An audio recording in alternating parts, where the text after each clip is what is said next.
তোর কাছে তো কিছু থাকার কথা না, কি জিনিস হতে পারে? আর যাই হোক না কেন, ঝিল্লি এলো না কেন? অবশ্য আসবেই বা কেন? ওর চোখে তো আমি ভিলেন। আমি ওকে ওর বাবার হাতে তুলে দিয়েছি। তো I still don't get it. আমি কি বা করতাম, ও তো সেটা বোঝা উচিত। আচ্ছা, আমার কি ঝিল্লির সাথে একবার কথা বলা উচিত ছিল? ওর সাইড অফ দ্য স্টোরি কি জানা উচিত ছিল?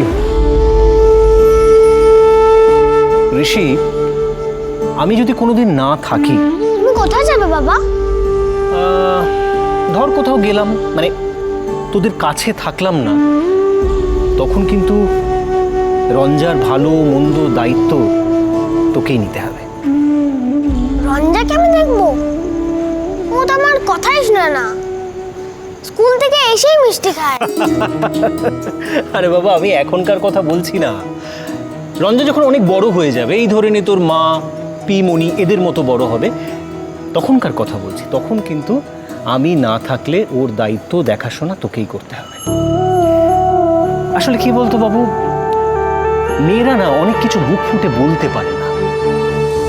আসলে ওদের উপর অনেক কিছু চাপিয়ে দেওয়া হয়, তো তাই ওরা প্রকাশ করতে পারে না। কিন্তু কি করতে হয়, বুঝে নিতে হয়। বুঝে নিয়ে ওদের পাশে থাকতে হয়।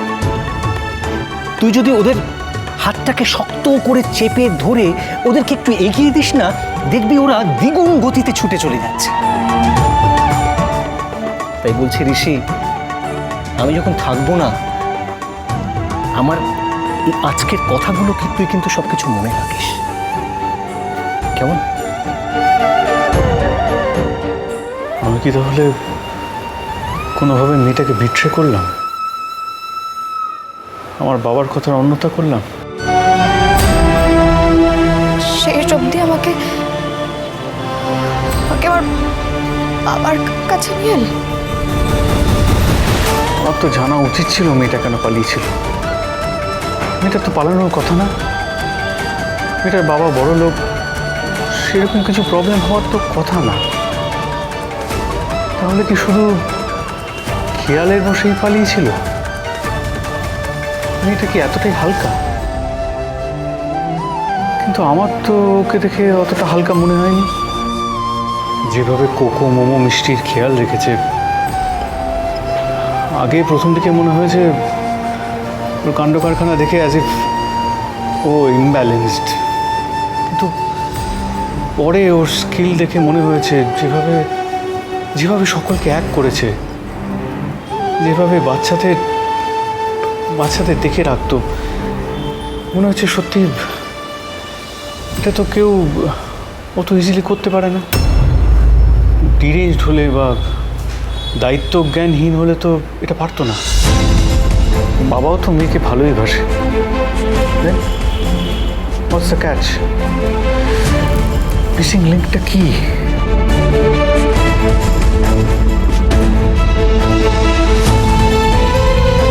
ঝিল্লিরও কি তবে না বলা অনেক কথা ছিল?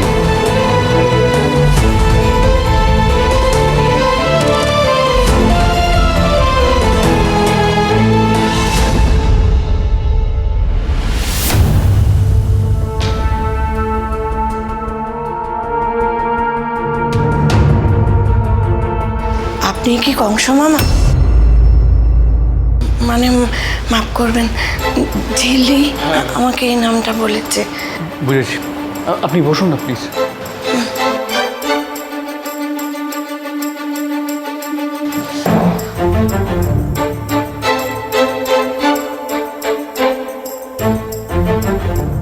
আপনি কিছু নেবেন?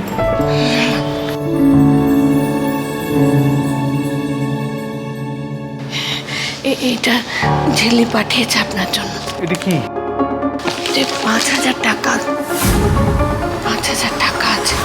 ঝিল্লি বলল আপনি নাকি পেতেন। স্টোরি নাম্বার 51, ঝিল্লি চৌধুরী কি পারবে সিঙ্গারা আর জিলিপির দাম মেটাতে?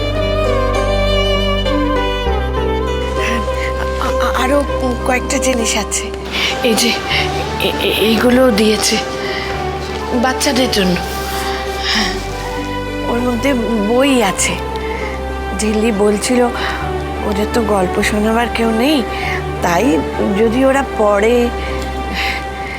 আর ওই ওই ফানা হয় এরম খেলনা আছে, আর ওই একটা পয়সা জমানোর জায়গা আছে।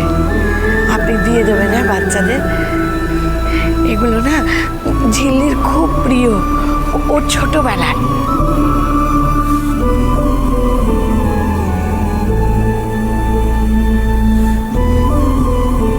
মেয়েটা এভাবে নিজের সাথে জড়িয়ে নিয়েছে, কোকো মোমো মিষ্টিদের জন্য এতটা ভেবেছেও।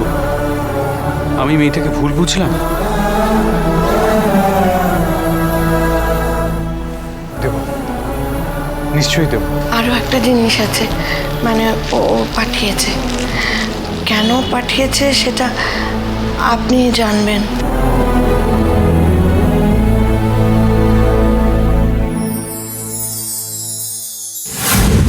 এটা তুমি তোমার কাছে রাখো, মন খারাপ হলে খেও। মেয়েটা এতটা অভিমান করেছে, ঝাল লজেন্সটাও ফিরিয়ে দিল, সব ঋণ মিটিয়ে দিতে চায় পাকাপাকিভাবে। এতদিন এত আবদার, জিলিপি, সিঙ্গারা সব বদলে গেল।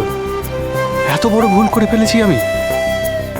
আপনাকে বলতে বলেছে এটার আর দরকার নেই, ঝিল্লি বড় হয়ে গেছে, ও ভালো আছে, আপনিও ভালো থাকবেন।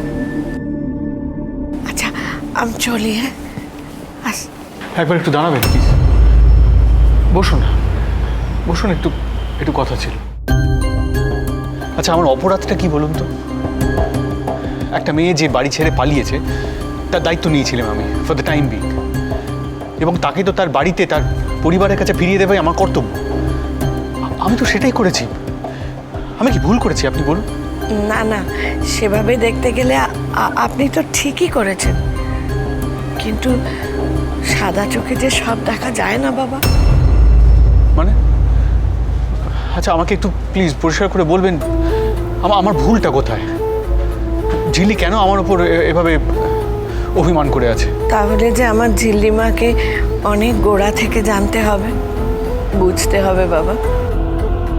পরিবার বলতে যা বোঝায় আমার ঝিল্লিমার তার কোনোদিনই ছিল না। বড় বৌদি মানে ঝিল্লির মা, ঝিল্লি তখন অনেক ছোট, সেই সময় মারা যান। এক ছেলে আর মানে ঝিল্লির দাদা আর ঝিল্লিকে রেখে।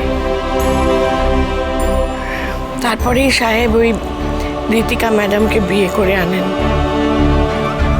প্রথম থেকেই ঝিল্লির দাদা আর ঝিল্লিকে ওই ঋতিকা ম্যাডাম ঘাট থেকে ঝেড়ে ফেলতে চেয়েছিলেন। সেই মতো সাহেবের কানে মন্তরও দিয়েছিলেন। আর তাই ঝিল্লির দাদাকে আগে হোস্টেলে পাঠানো হয়, তারপর ঝিল্লিকে। ঝিল্লির দাদা তো পুরুষ মানুষ, স্কুল কলেজ করতে করতে বাড়ি থেকে দূরে থাকতে থাকতে শত দূরে চলে যায়, বাড়ির সঙ্গে সব সম্পর্ক ছেদ করে দিয়ে। কেউ জানেও না সে এখন কোথায়। কিন্তু ঝিল্লি ফিরে আসে। ততদিনে ঋতিকা ম্যাডাম ঝিল্লির নামে সাহেবের কানে মন্তরের পর মন্তর দিয়ে গেছেন, আর সাহেবকে তাতিয়ে দিয়েছেন। যে মুখ দিয়ে প্রাইসটা দিদি বলেছে না যে কোকো মোমো মিষ্টিকে বোর্ডিংয়ে পাঠিয়ে দেবে, সেই মুখ আমি একেবারে বন্ধ করে দিয়েছি।